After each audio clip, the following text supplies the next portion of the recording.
こんにちは、MD ジャックです。スマートウォッチで睡眠の質をチェックしてるんですが、毎日深睡眠が40分ぐらいなせいか眠いです。今月の平均睡眠時間は今のところ5時間24分だそうです。ハロハロー、ミミィです。ミミィは陽性だから睡眠時間なんて気にしたことないよ。今回はまたトリポウィンのモデルなんだね。そう、先日レビューしたリアーのコスパが良かったこともあって上位モデルを聞いてみたくてトリポウィン HBB オリーノを買ってみた。 HBB ってまた名前が鉛筆みたいな人がチューニングしたの？ミミィちゃんも懲りないね。また HB って言わせたいだけでしょ。えへへ、バレたか。 KZ-DQ6S でも登場した HBB とのコラボモデルだね。じゃあ早速チェックね。価格が Amazon で11,480円。このチャンネルではこのぐらいの価格で良いモデルを探したいんでしょ？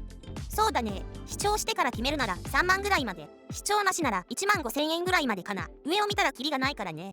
それもそうだね。で、オリーナの感触はどうなの？よかった？先に言っとくとかなりいいよ。これ個人的に好印象なカーボンナノチューブドライバー搭載。トリポウィン開発チームがオリーナのために開発したドライバーって書いてあるね。チューニングは同じくカーボンナノチューブドライバー搭載のブロン BL03 がベースになっているとのこと。詳細は後半の波形分析で話すとして、サイズと重さはこんな感じ。幅があまりないので小さめに感じるし、金属シェルの割に重さも片側 5.5g と軽め。丸みがあって耳に馴染みやすい。装着するとジャックさんの耳には小さいんじゃない？確かに自公開の部分が結構見えてるから小さめかもね。でもはみ出すほどの厚みもなく収まりはとてもいいよ。今回の対抗モデルはオリーナのチューニングのベースになったと言われているブロン BL03 です。 BL03 は海外で評価が高いらしいんですよね。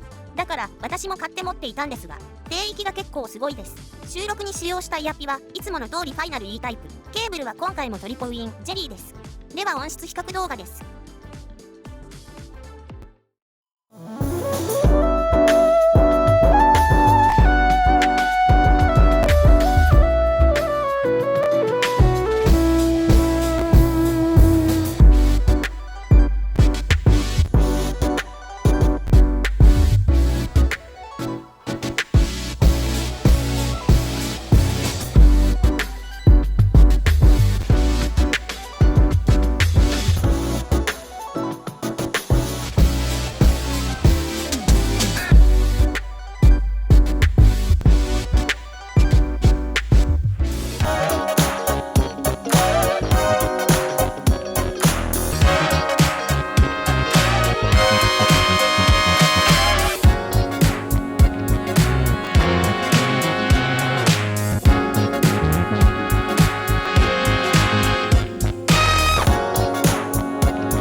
いつものようにまず単体波形からドン。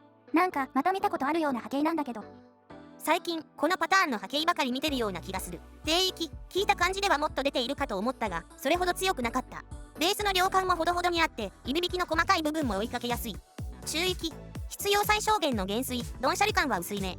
中高域から高域248と軽めのピークがある。高域はしっかり聞こえてくるけど 8kHz 付近は案外控えめなんだな。バランスはいいよね。とてもいいね。波形でのいわゆる横のバランスもいいけど奥行き感がとても良くて、後ろにいる小さめな音が渦漏れず聞こえて程よい立体感があるんだよね。だから普段聴いてる曲が新鮮に感じたんでついいろいろ聴いちゃったよ。聞こえなかった音が聞こえるっていう感覚ともちょっと違うんだ。個人の好みを前提としてはいるけど、空間表現が絶妙って言ったらいいのかな。あんまりそういう感想は聞いたことないね。特別なものを感じたってこと？そうだね。確かに今まで聞いてきたモデルと響き方がちょっと違った。ただこういう心地よい方への感覚ってすぐ慣れちゃうんで、入手して半月ほど経った今ではもう当たり前になっちゃったけどね。そうなんだ。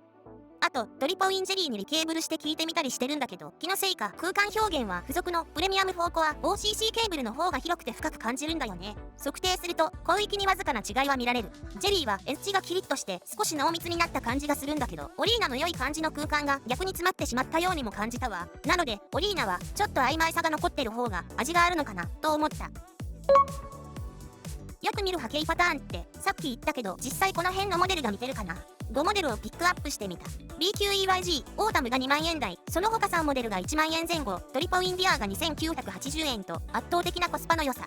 ただ、波形は似てるけど、さすがにこのモデルたちの中に入ると聞いた感じ、それ相応の違いはある。かなりいい線いってるけど、パンチが足りないのと、平面的な質感。でもそこは仕方ない。それでも、ちょっと調整すれば、これで十分と思えたこともある。一方、BQEYG オータムは2万円超えのモデル。小さな差の積み重ねから来る表現力はさすがという感じ。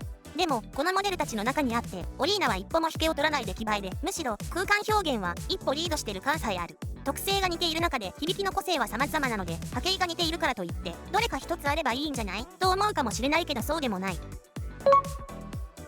ブロン BL03 がチューニングベースとなったオリーナ。波形を比較するとこんな感じ。先ほどの比較モデルの方が全体的に特性が似ているように見えたけど。確かに。